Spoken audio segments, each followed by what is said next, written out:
mainan sama aku katanya. Masa dulu jelek sekarang bagus.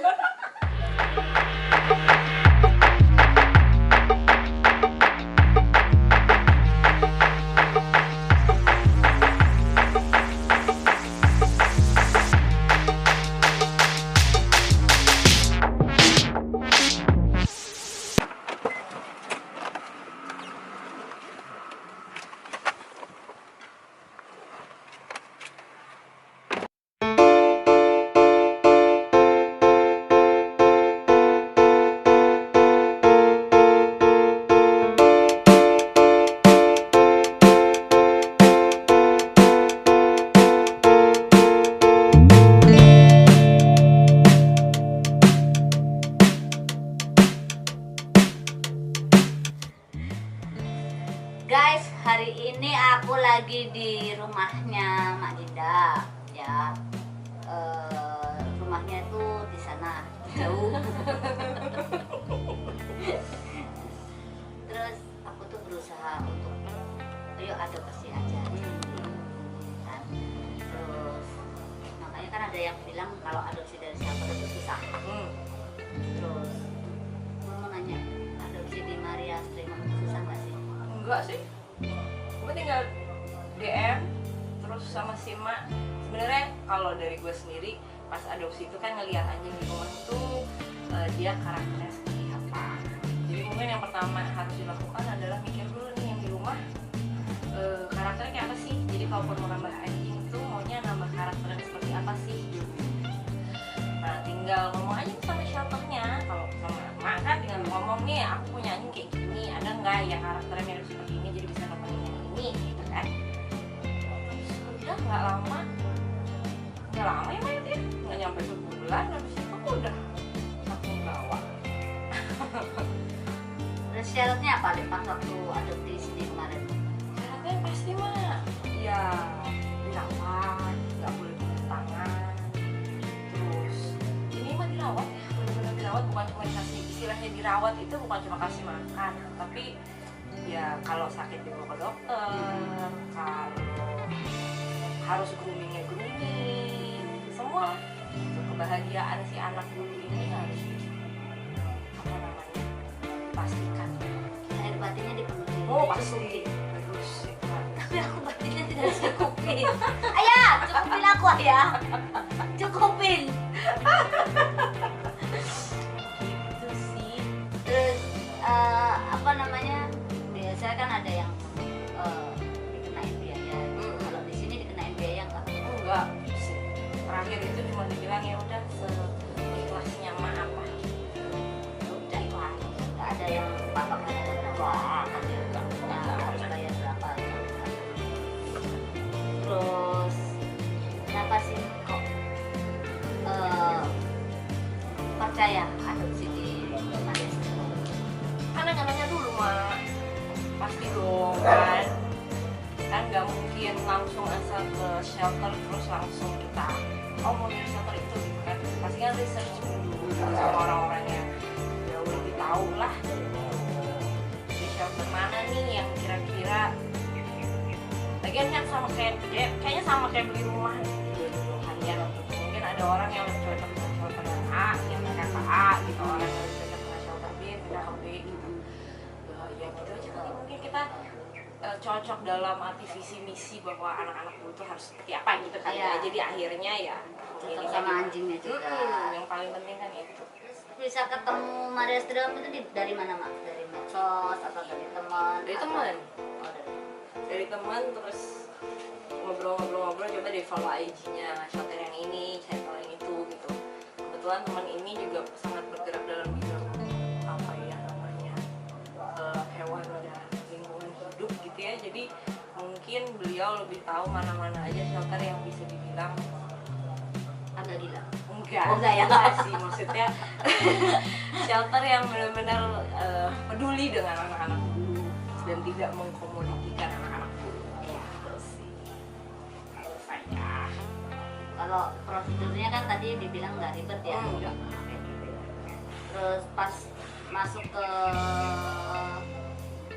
mana namanya ke kandang preman itu ngelihat anak-anaknya gimana mak? Maksudnya anak-anaknya sehat atau sakit atau mereka happy sih kayaknya ya, dengan walaupun mungkin dia bisa dibilang keadaan yang cuma segitu gitu ya, tapi mereka tidak terlihat, kalau aku rasanya ya gitu, tidak terlihat sedih, tidak terlihat apa namanya, tekanan batin punya anak kayak gue ya. Tutup poin aja ngomongnya, bisa nggak sih?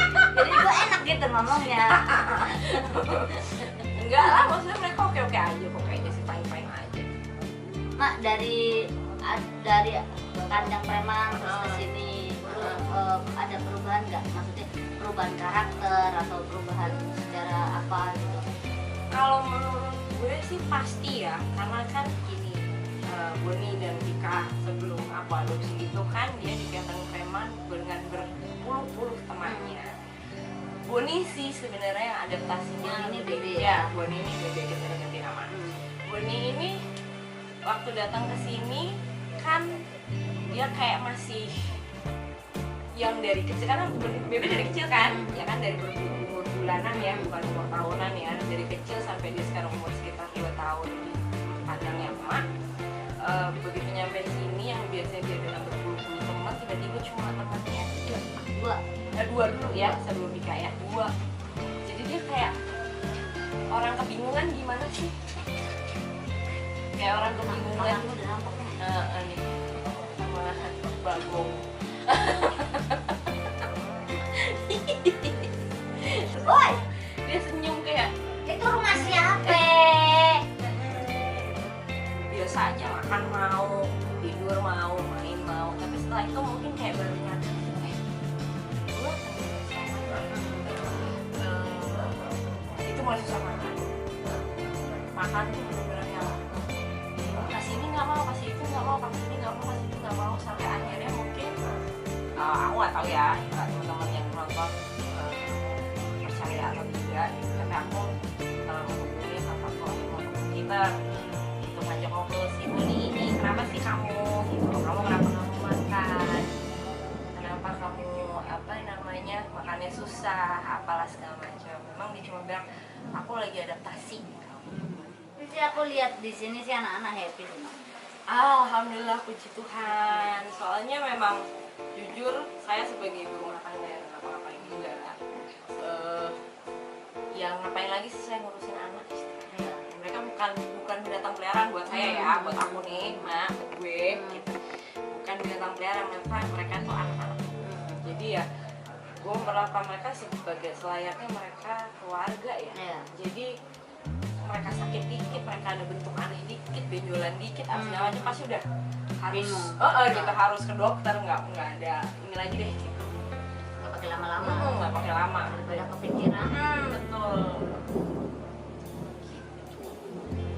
Terus ini, lu kenapa Mak suka lebih senang adopsi daripada beli? Kalau gue boleh jujur dari awal ya, anak gue yang pertama itu beli. Tapi kenapa gue beli sebenarnya awalnya gini, mau pindah dari Singapura, nikah, balik lagi ke Indonesia itu kita mikir gue pengen punya anjing. Tapi karena sudah lama tidak pegang anjing, bagusnya gue beli dari papi. Karena biar guenya juga ikutan latihan lagi gitu ya, juga latihan lagi cara handle papi itu gimana, training mereka gimana segala macam. Jadi 2 itu. Tapi 2 pun itu mereka punya masalah masing-masing dengan kesehatan. Padahal beli dari breeder loh, gitu ya. Istilahnya breeder harusnya, tahu gue harusnya punya standarnya, harusnya bagus dong, gitu ya. Tapi kayak yang satu hip dysplasia, berarti kan overbreeding. Gitu. Nah yang satu ada kutil bawaan yang kalau kayaknya dia alergi rumput, jadi kalau kena ketusuk itu naik beduk. Tapi kan punya masalah genetik masing-masing. Gue selalu bilang sama suami gue, bersyukur ya anak-anak ini ke kita.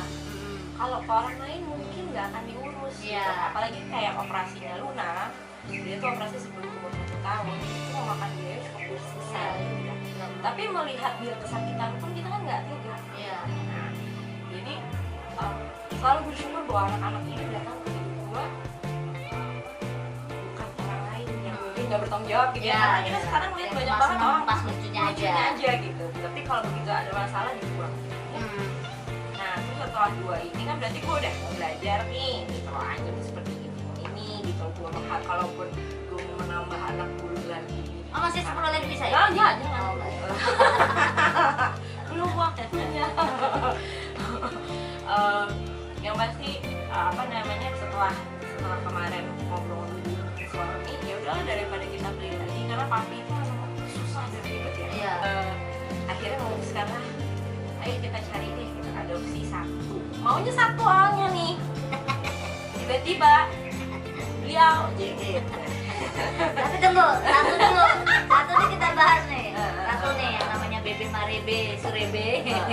Sekarang gantinya jadi Boni, Bocel, Bondet. Cocok nggak? Cocok nggak sama karakter Hebe yang waktu Mas cerita sama aku? Cocok banget. banget. Terus aku pilihin yang itu, cocok kan? Cocok banget karena mereka lari-larinya benar-benar kalau dilihat nanti di halaman tuh bisa yang muter 5, 6, 7 kali. Wah gitu deh. Habis adopsi si Boni, terus jadinya gimana? Terus abis itu ditawarin lagi, Ma, ini ada loh, Ma, ini anjing udah senior, mestinya sih dia bakalan lebih ini ya, lebih tenang, lebih kalem gitu, gak bisa diajak lari-lari gitu. Ya udah deh coba dulu gitu kan kalau di Ma kan ada grace period 1 minggu itu kan ya, trial dulu, jadi apa lagi nih anak nih? seneng banget ketemu bola. Terus jadi setelah grace period itu ya cocok. Begitu sampai di sini memang ternyata ada masalah kan Ya. si Tika itu. Ini guys, nih aku kasih tahu.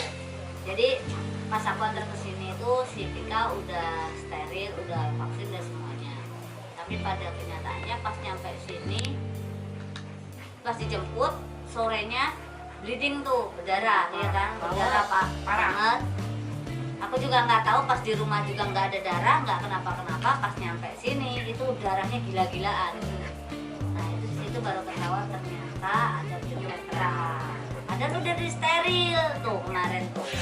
Akhirnya dibongkar ulang dan biayanya gede banget itu, aku sampai nyet banyak nyet gitu. Terus aku kayak ngerasanya ya, karena aku ngerasa ya gimana ya, harusnya itu jadi tanggung jawabku gitu. Itu nominalnya gede banget karena di atas 10 juta, 12 juta ya, di atas 40, 12 jutaan, 12-15 juta itu aku sampai mana ya. Tapi kan aku bilang sama Ya, kan tadi emang gitu. gue kan udah harus, kan gue udah bilang mau adopsi, jadi itu tanggung jawab gue. Tapi ya aku tahu tanggung jawabnya emak, tapi kan kayak aku tuh ngerasa kayak apa ya, iya ya. Aku sendiri juga kayak ngerasa bersalah gitu loh. Nah, Masa itu ya kan sesuatu yang kita nggak bisa prediksi, Ma. Iya. Di merasa bersalah sih. Lu ada pesan nggak buat teman-teman di luar sana buat apa namanya, kalau punya anjing itu harusnya gimana? Pertama lingkungan lo mendukung nggak? Kalau kayak di sini kan hampir tiap rumah punya anjing gitu ya. Jadi kayaknya nggak mungkin ada yang komplain gitu ya. Kalau misalnya lingkungan lo nggak ada yang punya anjing, punya anjing gitu kan mungkin buat orang lain itu yang harus dilihat.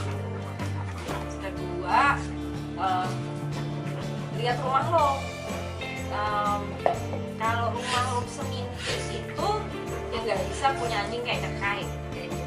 Nge-breed apa pokoknya anjing-anjing besar gitu, herder, husky atau yang mereka memang secara biologisnya harusnya berlari-lari ya gitu ya, habisin tenaganya dan berlari-lari.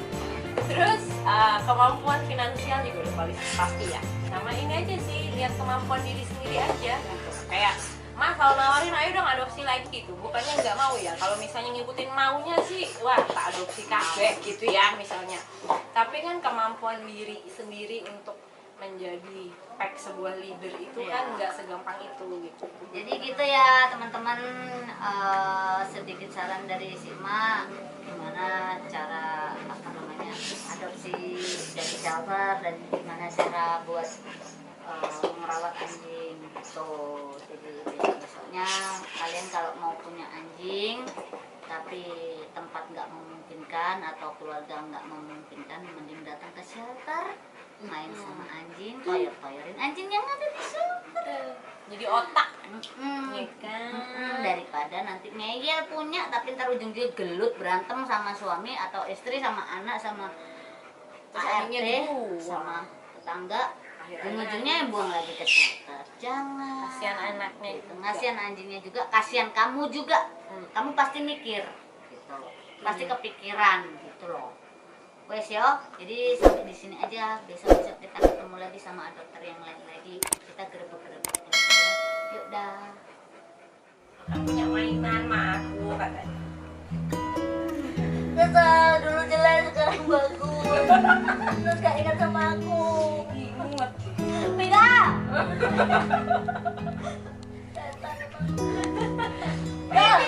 Dulu udah mau dipotong. Iya, apa lihat video udah. Dan pipicu, Jantung sendiri. pipicu, pipicu. Dari sana dulu sama ibu. Pipicu, ambit kamu nanti. Tak balik namanya lo kamu nanti nengok nemu. Pipicu, pipicu. Ingat dulu tulang kok jelek kurus, bocel-bocel. Buat. Dia mau gak kong sendiri. Jangan nangis mak katanya, nggak boleh nangis. Iya, dulu ya. Yang dulu deh. Yang dulu mau dipotong. Dulu kamu mau dipanggang. Dulu Kok sakit ya? Jangan sakit ya. Enggak. BBI mana? Ini jangan manggil Ya. Sakit kok. Sama-sama.